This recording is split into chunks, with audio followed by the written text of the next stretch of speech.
Senhoras e senhores, o presidente da República, Michel Temer, acompanhado do ministro de Estado da Fazenda, Henrique Meirelles, do ministro de Estado do Planejamento, Desenvolvimento e Gestão, Diogo Nogueira, do ministro de Estado-chefe da Secretaria de Governo, Carlos Marum, do presidente da Câmara de Comércio Árabe Brasileira, Rubens Hanum, do presidente da União Geral das Câmaras Árabes, Nael Kabariti, do secretário-geral da Câmara de Comércio Árabe Brasileira, Michel Alabi.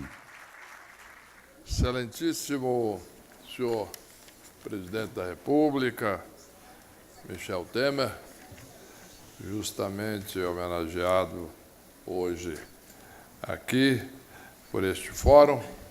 Eu gostaria também de dizer que é um prazer enorme para mim estar aqui acompanhando o presidente neste evento e participando exatamente de um momento importante para as relações do Brasil com os países árabes. Gostaria de saudar o ministro Diogo Oliveira, de Planejamento, Desenvolvimento e Gestão, o ministro Carlos Marum, o presidente da Câmara de Comércio Árabe Brasileira, o Rubens Hanum, o senador Nael Kabariti, presidente da União de Câmaras Árabes, o Michel Alabi, secretário-geral da Câmara de Comércio Árabe Brasileira, a senadora Marta Suplicy, deputado federal Beto Mansur, deputado federal Goulart e demais autoridades presentes, além de membros do corpo diplomático, corpo consular, lideranças empresariais e participantes do fórum e da imprensa. Muito bem.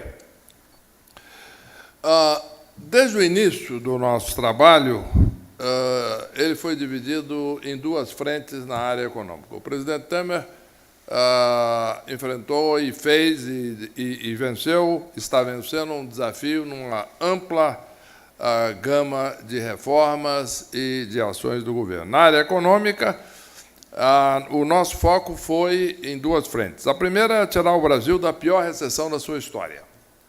A segunda é iniciar uma série de reformas para permitir que a nossa economia cresça nos próximos anos de forma sustentável e por um longo tempo.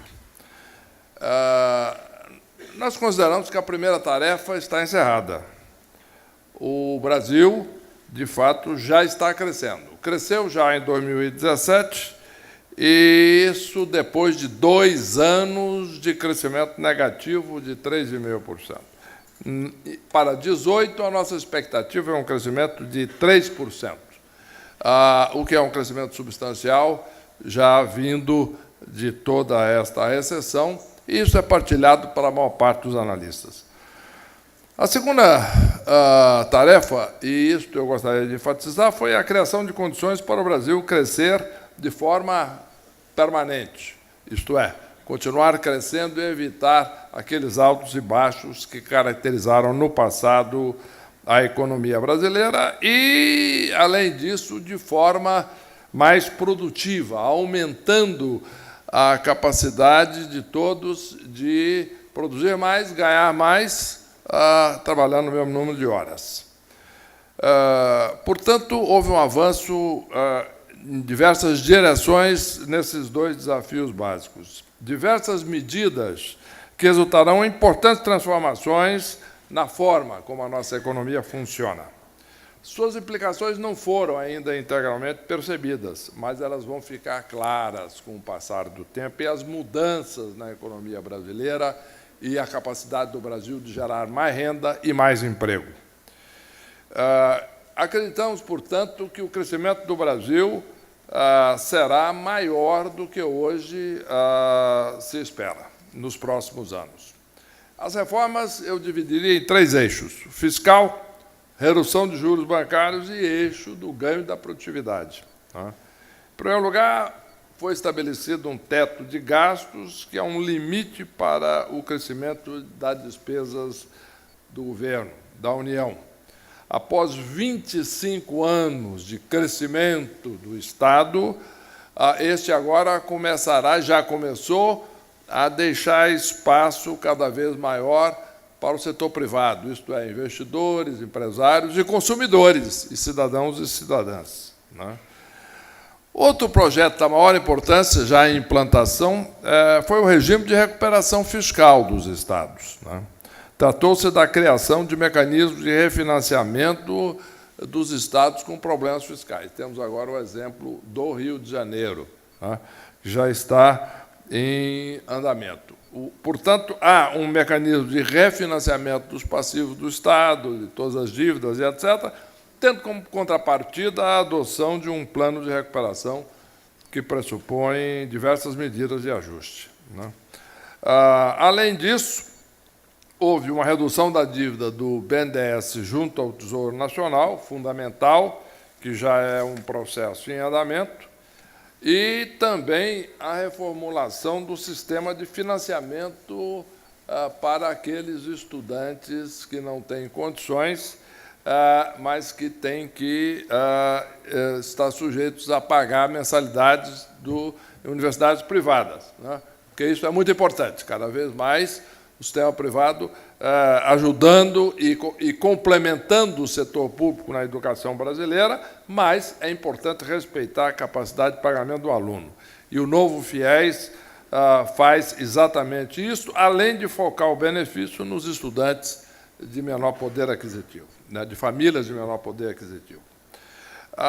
No eixo fiscal, tivemos ainda diversos projetos, que eu não vou detalhar todos, porque senão seria um tempo razoável.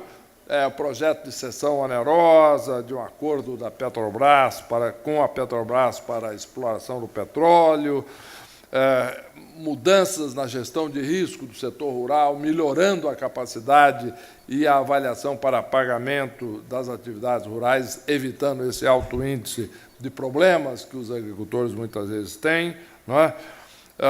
Alterações em tributações, criando uma maior isonomia e tirando distorções que haviam no sistema, né? E várias medidas de contenção de gastos com o pessoal, né? Senhores e senhoras que trabalham no setor privado, muitos aqui têm empresas, né? E sabem disso, que uma boa gestão de custos é fundamental, não só para a empresa, não só para a família, mas para o setor público também, né? Então, foi elevada a contribuição ao regime próprio dos servidores, tornando uma coisa mais equilibrada, a postergação dos reajustes concedidos aos servidores civis, cancelamento foi um ato do presidente muito forte logo no início, e fundamental o cancelamento de reajuste de cargos comissionados e gratificações do poder aquisitivo, redução dos gastos com auxílio de custo e auxílio moradia.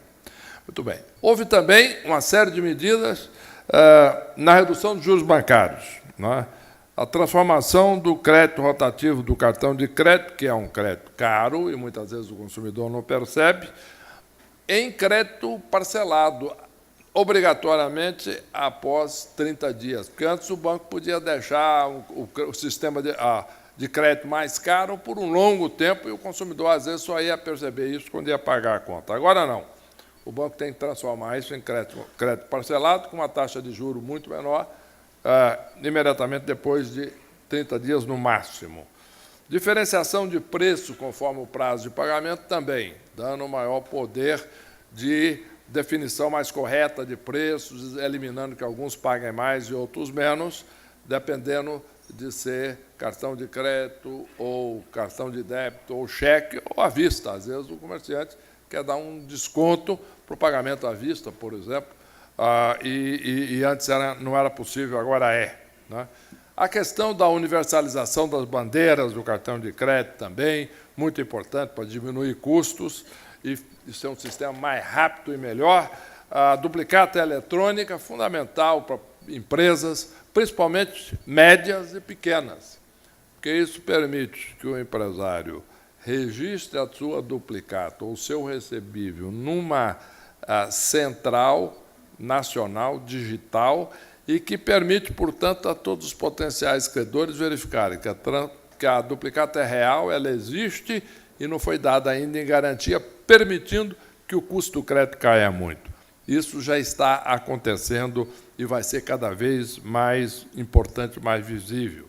Criação da taxa de juros de longo prazo, substituindo a TJLP, né? Isso é muito importante também, porque viabiliza um financiamento maior do BNDES. O BNDES terá capacidade cada vez mais de captar nos mercados brasileiros e internacionais e, ao mesmo tempo, aumenta o poder da política monetária praticada pelo Banco Central, permitindo que o Banco Central possa trabalhar com taxas de juros mais baixas, como já está acontecendo, né? E controlar a inflação. Então, nós temos a inflação mais baixa desde 1998, o ano passado, e eu gostaria de chamar a atenção que, por exemplo, a inflação medida pelo INPC, por exemplo, que é um índice que calcula melhor a renda e o consumo, principalmente a cesta de consumo daqueles de menor rendimento, esse é o mais baixo da história. Então, a inflação, de fato,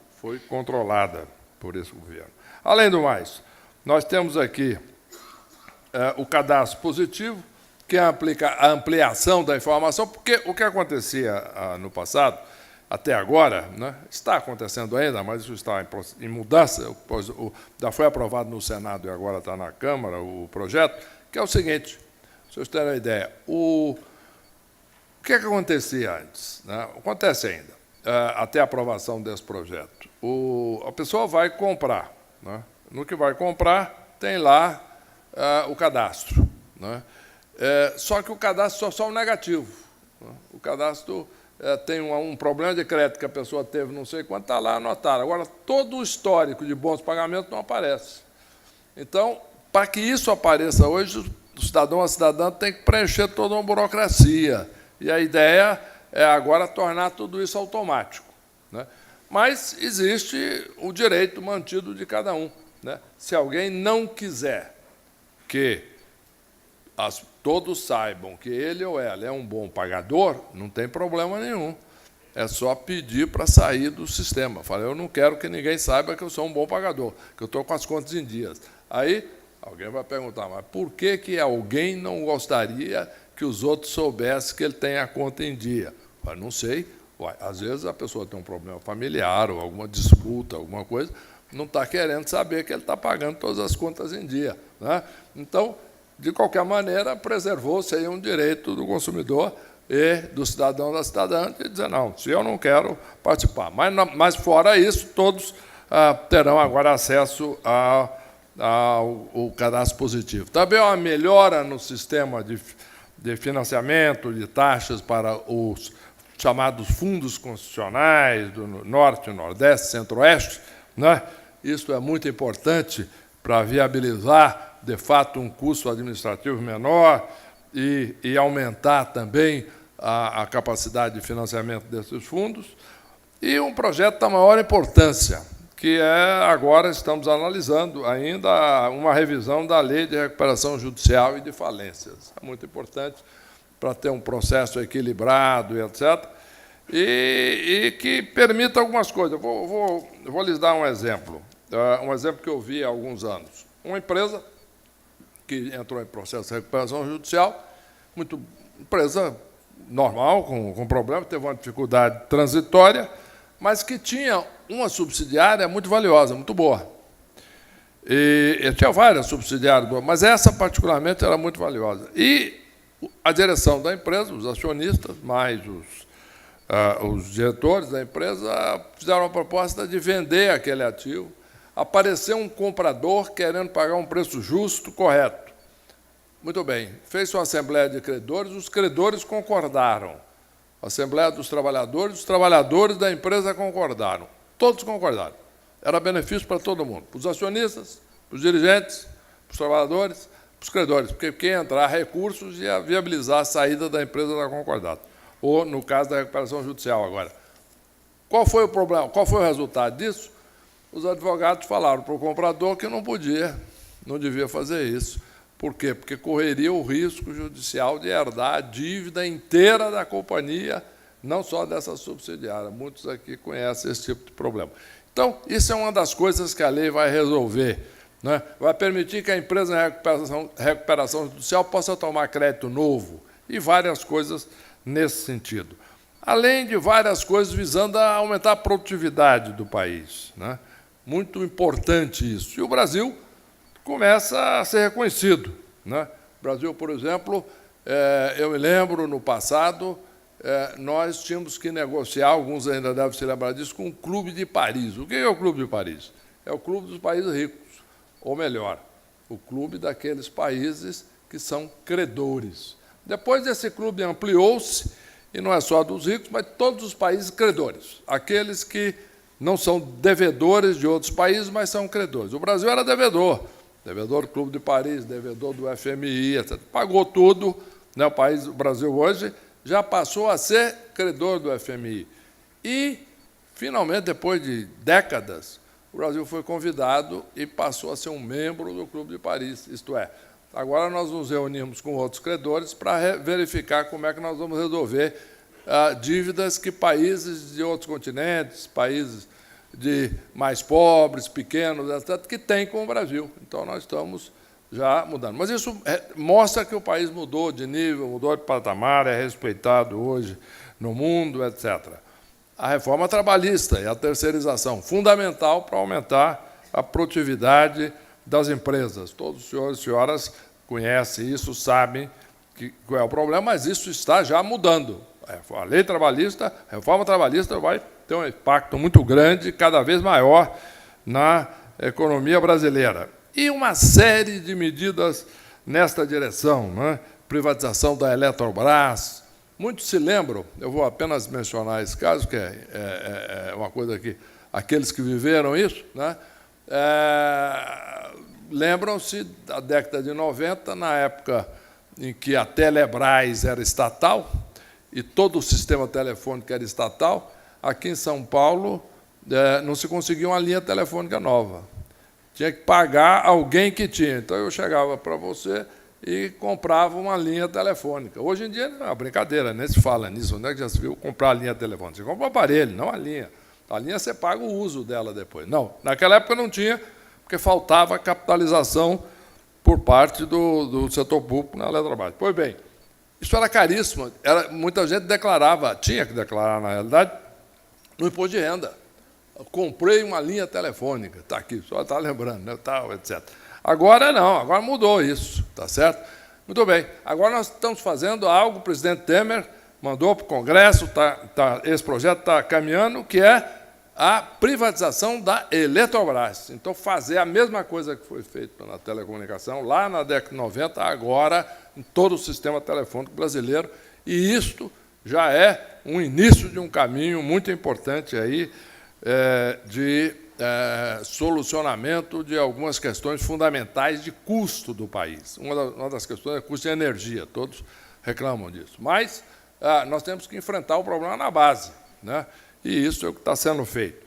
Eu vou apenas agora citar mais um, tem uma ampla gama de reformas, que eu não vou citar todas, senão nós gastaríamos um longo tempo, mas o problema do distrato na aquisição de imóveis na planta. Muitos aqui já enfrentaram esse problema, ou de um lado ou de outro, ou como compradores de imóvel ou como construtores, né? Às vezes, uma questão de mercado, da família, ou seja, o que for, o cidadão ou a cidadã desiste de comprar um imóvel. O imóvel está pronto, já pagou uma boa parte, ou mesmo em construção. Qual é o processo, qual é o acordo que pode ser feito? Então, nada disso está sendo deixado. Quer dizer, o governo está, de fato, entendendo e atacando todos os setores da economia, todos os pontos que prejudicam o trabalho da economia, o trabalho de todos, o trabalho das empresas, o trabalho dos investidores, o trabalho dos consumidores e os cidadãos em geral. Mas nós sabemos todos que temos que continuar trabalhando duro. Ainda muitas reformas importantes à frente no Brasil. A busca de mais eficiência, de ganho de produtividade, isso tem que continuar, o avanço da reforma do Estado tem que continuar. Mas eu tenho certeza de que o Brasil vai seguir em frente, nós vamos seguir em frente, e essa trajetória de reformas vai continuar, com apoio da população, com apoio aqui de todos os presentes do Fórum. Vamos continuar transformando nossa economia e vamos torná-la mais próspera e justa para todos os brasileiros. Muito obrigado, é uma satisfação estar aqui e quero expressar a minha satisfação, mais uma vez, de estar participando aí de um governo que está transformando o país liderado pelo presidente Temer. Muito obrigado.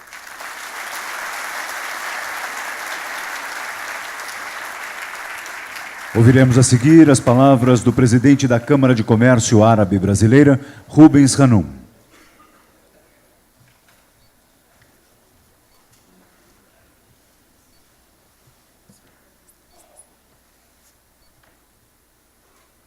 Excelentíssimo senhor Michel Temer, presidente da República do Brasil. Excelentíssimo senhor Henrique Meirelles, ministro do Estado da Fazenda do Brasil. Excelentíssimo senhor Diogo Oliveira, ministro do Estado de Planejamento, Desenvolvimento e Gestão. Excelentíssimo senhor Carlos Marum, ministro-chefe da Secretaria de Governo da Presidência da República. Excelentíssimo senhor embaixador Ibrahim Alzeben, embaixador do Estado da Palestina e decano do Conselho dos Embaixadores Árabes no Brasil, em nome de quem cumprimento os embaixadores, membros do Conselho dos Embaixadores Árabes do Brasil. Excelentíssima senhora Marta Suplicy, senadora da República. O senhor Beto Mansur, deputado federal. Membros do Corpo Consular, representantes da União das Câmaras Árabes e da Liga dos Estados Árabes. Senhor Michel Alabi, secretário-geral da Câmara de Comércio Árabe Brasileira, lideranças empresariais, participantes, palestrantes desse fórum, a quem eu agradeço muito, senhores jornalistas, meus colegas da Câmara de Comércio Árabe Brasileiro. Primeiro, eu gostaria de agradecer muito as palavras do senhor ministro, que nos brindou aqui com uma visão da economia brasileira.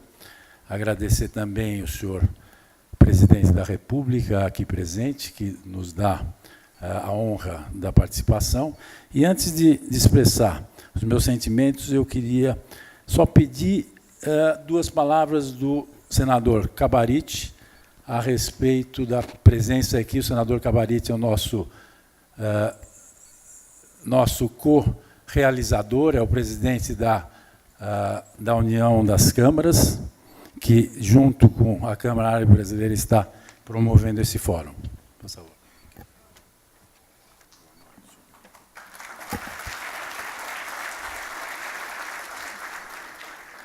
فخامة رئيس جمهورية البرازيل السيد ميشيل تامر، أصحاب المعالي والسعادة، السيدات والسادة، أبتدئ كلمتي بالتهنئة لكم جميعا بعيد الفصح المجيد، ونقول لكم أيامكم دائما أعياد. فخامة الرئيس، إنه لشرف كبير لنا رعايتكم وحضوركم المنتدى العربي البرازيلي، وهذا يؤكد علاقات الصداقة التاريخية الوطيدة التي تجمع العالم العربي بالبرازيل. أتينا اليوم من معظم الدول العربية، ونحن لسنا هنا كتجار ومستثمرين فقط، وإنما نحن هنا أصدقاء نعتز بكم وبصداقاتكم، ونعتبر البرازيل دولة لها احترام وتقدير بين العالم عامة وبين الدول العربية خاصة. فخامة الرئيس، لكم من كل العالم العربي كل المعزة والتقدير والشكر الموصول للشعب البرازيلي والحكومة البرازيلية على مواقفكم الداعمة للقضايا العربية عامة والقضية الفلسطينية خاصة، ونخص موقفكم من القدس العربية عاصمة دولة فلسطين. لكم منا كل الشكر والعرفان، وأننا على يقين أن التاريخ سيسجل لكم هذا الموقف المشرف.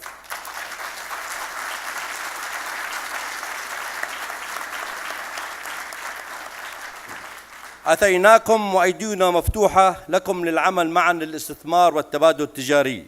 إننا عندما نتحدث في أي دولة نتوجه للمستثمرين ليأتوا للاستثمار في دولنا، ولكننا اليوم نتوجه إلى العالم العربي لأدعوهم للاستثمار في البرازيل، لأنني مؤمن أن البرازيل برازيل المستقبل المزدهر، المستقبل الآمن، المستقبل المنفتح. أتيناكم كما أتى أجدادنا إلى هنا، وأصبحوا جزء لا يتجزأ من الشعب البرازيلي، ونحن أتينا لنصبح جزء لا يتجزأ من الاقتصاد البرازيلي، فلكم منا كل التقدير على إبداعاتكم المتقدمة الصناعية والخدماتية والزراعية. أسواقنا مفتوحة لكم وقلوبنا مرتبطة معكم.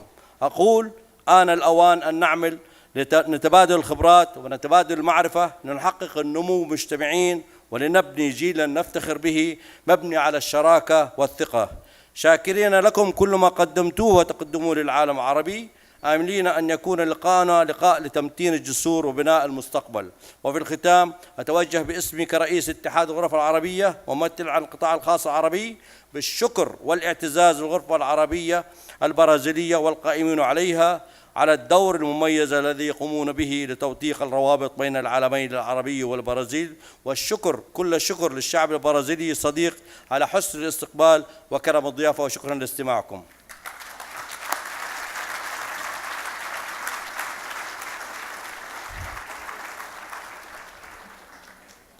Muito obrigado, senador Cabarite. Eu agora tomo a liberdade de me dirigir ao senhor, excelentíssimo senhor Michel Temer, presidente da República do Brasil. Senhor presidente, estamos profundamente honrados de recebê-lo no Fórum Econômico Brasil-Países Árabes, que tem como tema Construindo o Futuro. A presença de Vossa Excelência reafirma a importância desse fórum, que tem por objetivo debater temas relevantes para o fortalecimento das relações entre o Brasil e os países árabes, que o senhor, como filho dessa comunidade, conhece tão bem. Uma parceria que tem se consolidado não só em números, mas também em projetos e em desenvolvimento. As 22 nações árabes formam um mercado consumidor superior a 400 milhões de pessoas e já representam a quarta principal parceria comercial do Brasil, com uma corrente de comércio superior a 20 bilhões de dólares. Os árabes foram responsáveis por 10% do superávit recorde obtido pelo Brasil em 2017 em sua gestão.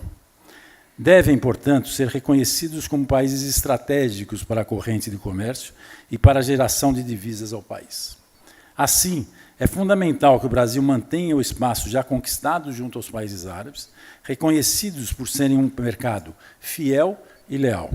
A relação econômica entre o bloco árabe e o brasileiro deixou de ser uma mera alternativa.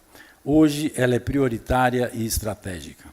Temos de criar novos instrumentos que permitam ampliar esse mercado, que pode indiretamente atingir perto de 2 bilhões de pessoas por meio de reexportação de produtos para a Europa e outros continentes. Isso porque os países árabes já têm acordos comerciais e de investimentos celebrados com os mais importantes blocos econômicos do mundo. E o Brasil poderia também explorar esse amplo mercado com o apoio do governo brasileiro para a criação de novos acordos bilaterais com as nações árabes. É importantíssimo também contemplar nesses acordos a facilitação de investimentos bilaterais. Senhor presidente, conte sempre com a Câmara de Comércio Árabe Brasileira para a concretização destes desafios. Encerrando, agradeço mais uma vez e tenho o grande prazer e grande honra de convidar o presidente a dirigir algumas palavras ao nosso plenário. Obrigado.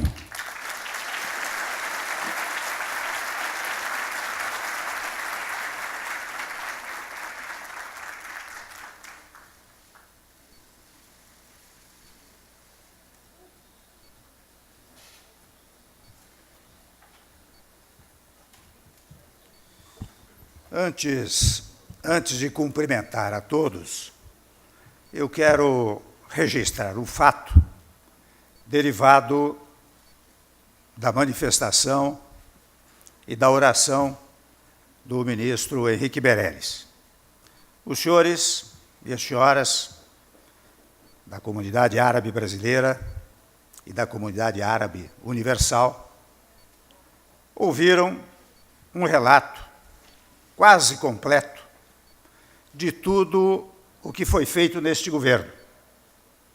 Mas eu quero registrar que estas medidas fundamentais, importantíssimas, esperadas há muitos e muitos anos, foram realizadas num governo que não tem 4 anos ou 8 anos.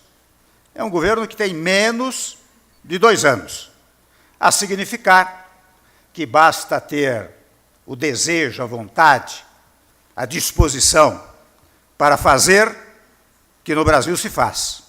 E eu sempre digo, o Brasil, cuja descrição os senhores ouviram pelas palavras do ministro Henrique Meirelles e também pelas palavras do senhor Rubens Hanum e do senhor Cabariti, revelam que o Brasil veio para ficar. É isso que nós temos absoluta convicção. Mas agora eu quero saudar os ministros de Estado, Henrique Meirelles, o Diogo Oliveira, o Carlos Marum, a senadora Marta Suplicy, o deputado federal Beto Mansur, novamente o senhor Rubens Hanum, o senhor Nael Cabariti, o Michel Alabi, as senhoras e senhores membros do corpo diplomático, que eu devo dizer, senhor presidente Rubens Hanum, que é uma alegria imensa verificar este congraçamento, ou esta congregação dos vários países árabes, juntamente com a comunidade árabe brasileira. Eu fiquei extremamente impressionado e bem impressionado quando, ao chegar, tive o prazer de cumprimentar os embaixadores todos, a quem já conheço a quase todos, e alguns vim a conhecer agora. Portanto, também nesta minha primeira palavra, eu quero registrar a importância deste evento, porque, evidentemente, ninguém comparece a um evento desta natureza se não tiver a crença absoluta nos valores da Câmara de Comércio Árabe Brasileira. E, portanto, eu quero registrar que é uma alegria estar entre amigos de tão longa data. Eu os revi a todos aqui. Muitos deles estou vendo agora no auditório, muitos deles eu cumprimentei ao chegar, e daí que eu repito que é uma alegria especialíssima vir aqui para conversar este tema que me é naturalmente tão caro, que é o estreitamento dos laços entre o Brasil e o mundo árabe.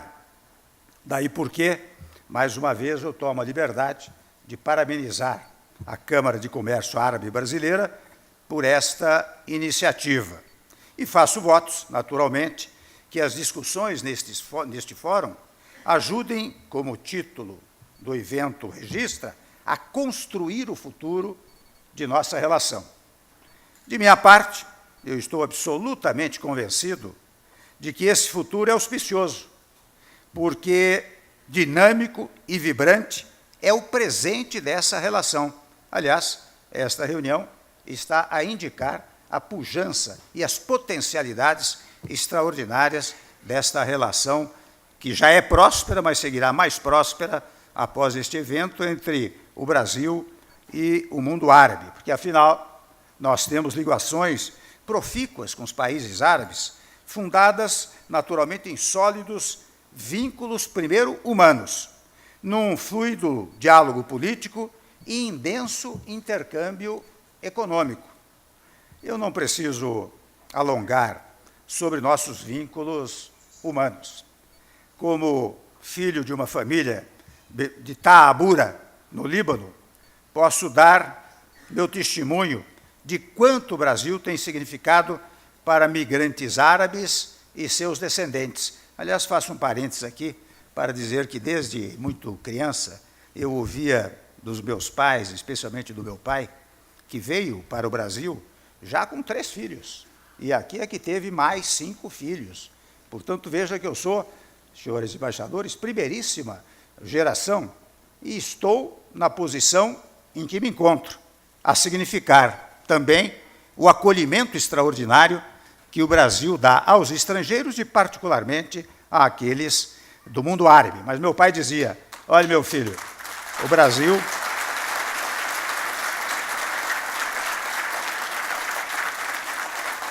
Dizia ele, na sua expressão naturalmente singela, ele dizia, o Brasil é um país onde se faz América. E eu aprendi que fazer América era desenvolver-se, não é?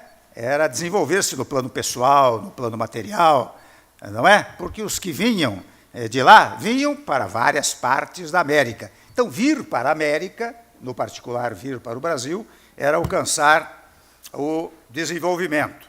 Então, por isso que eu digo que nosso país oferece uma calorosa acolhida a todos aqueles que buscam aqui um espaço de oportunidades para construir suas vidas. E, em troca, nós todos recebemos aporte cultural dos mais ricos e valiosos, da medicina à arquitetura, da gastronomia à literatura, do mundo econômico ao político.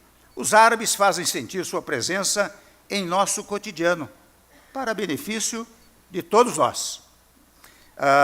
E exatamente com lastro nesses vínculos humanos, nós temos um diálogo muito fértil com os países árabes. Basta dizer que nós mantemos, Dr. Rubens, a representação diplomática em nada menos do que 17 dos 22 membros da Liga dos Estados Árabes. Nós somos um país de paz e diálogo. E é com essa postura que agimos no Oriente Médio e no norte da África. Cooperamos em campos que vão da energia à defesa, passando por turismo, agricultura, esporte e tantos outros. Aliás, o nosso chanceler, Aloysio Nunes, acaba de realizar uma frutífera visita ao Oriente Médio. E é uma relação madura que transcende os diferentes governos. Aliás, quando ele voltou, ele me disse, olha, você precisa ir ao Oriente Médio, porque lá, os países todos, a partir do Líbano e todos, os países todos têm o desejo de investir no Brasil. E se você, como presidente do Brasil, fizer uma visita por esses países, você verá que os investimentos virão com maior rapidez, com maior fluidez aqui para o nosso país. Portanto, não estou fazendo nenhuma insinuação aos embaixadores, mas se eu receber convite, eu vou logo para o Oriente Médio, né?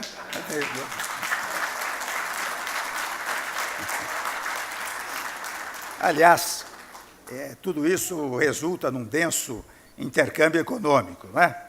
E tampouco aqui preciso me estender, menos ainda diante de público que vive esse intercâmbio. Os senhores vivem esse intercâmbio no dia a dia, no cotidiano, né? Os países árabes sabem que tem no Brasil um parceiro confiável, por exemplo, para a sua segurança alimentar, não é, doutor Zogby? Nossos produtos agrícolas são de qualidade, mundialmente reconhecido e apreciado. E, naturalmente, nosso intercâmbio vai muito além da pauta agrícola, embaixador Schoff. Apenas no último ano, o comércio do Brasil, como já registrado pelo Dr. Rubens, com os países árabes, deu um salto de 20%, chegando a 20 bilhões de dólares, produtivo para os países árabes, naturalmente produtivo para o Brasil. Naturalmente temos muito, mas queremos fazer mais, e devemos fazer mais. Estamos negociando no Mercosul acordos de livre comércio com a Jordânia e com o Líbano. E retomamos também conversas com o Marrocos e a Tunísia, para fazer acordo de livre comércio. E queremos ampliar, portanto, e diversificar nosso intercâmbio comercial. Queremos alavancar nosso fluxo de investimentos. E, para isso, não poderia haver melhor momento do que este, que agora estamos vivendo. Aquele descrito pelo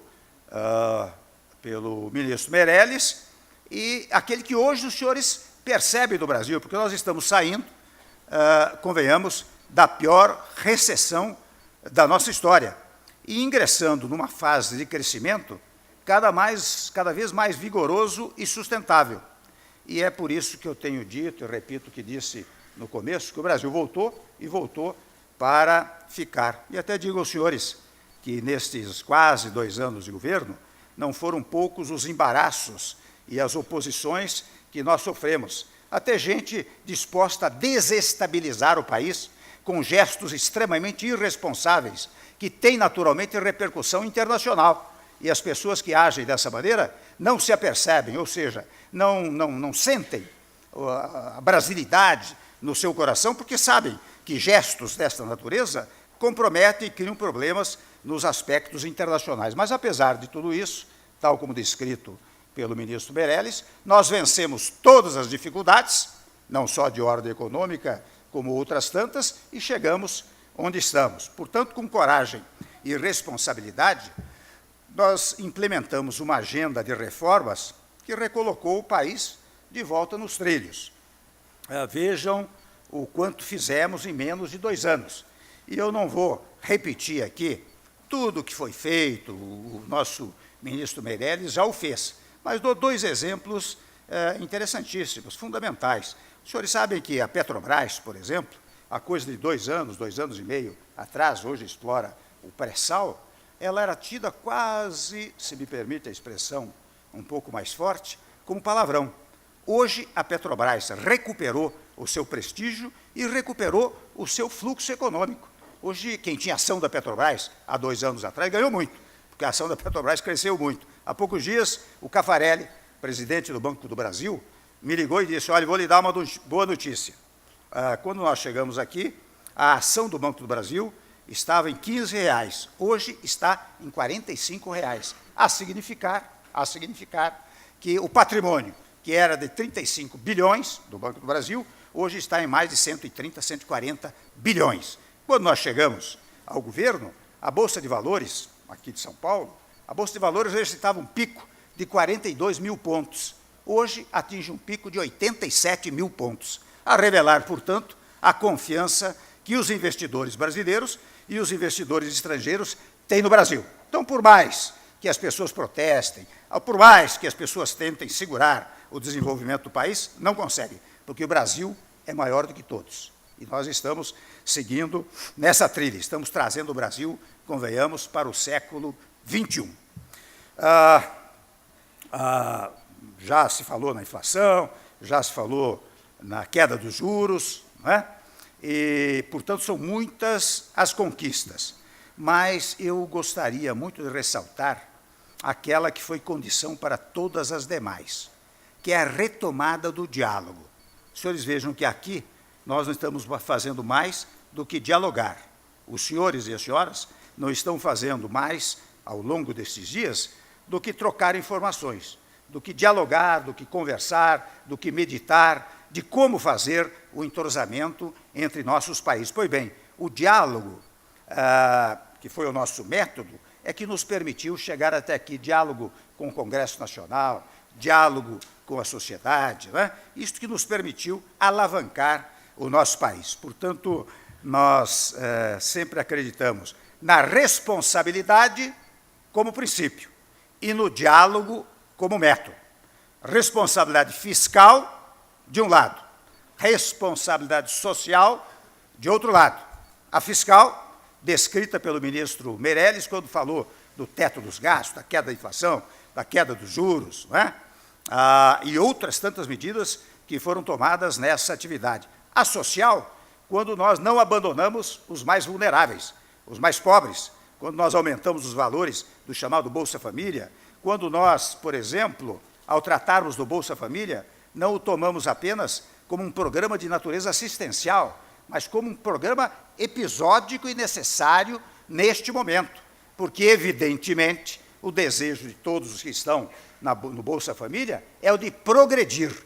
Portanto, a inclusão na sociedade não se dá apenas pela verba que as famílias pobres recebem mês a mês, mas se dá, sim, a inclusão pela progressão, pelo progredir, e por isso nós criamos um programa conectado com o Bolsa Família, chamado Progredir, e exatamente com a participação do empresariado, dos mais variados setores dos empresários, nós estamos, isto foi o Ministério do Desenvolvimento Social que promoveu, nós estamos fazendo com que os filhos dos bolsistas se empreguem, e se empregando, estudem, porque nós também continuamos com um programa de financiamento estudantil nas universidades para os mais pobres. Por isso é que eu digo que as nossas palavras-chave no governo sempre foram responsabilidade, dividida em fiscal de um lado, social de outro lado, mas diálogo permanente.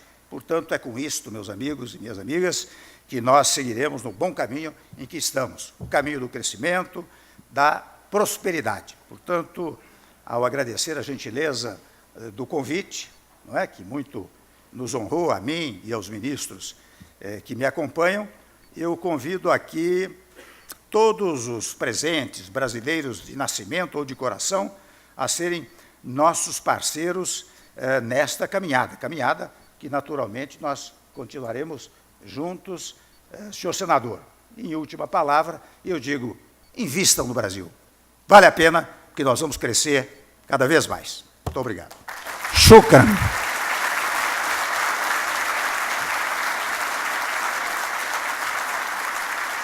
Senhoras e senhores, está encerrada esta sessão. Pedimos a gentileza para que aguardem em seus lugares a saída das autoridades.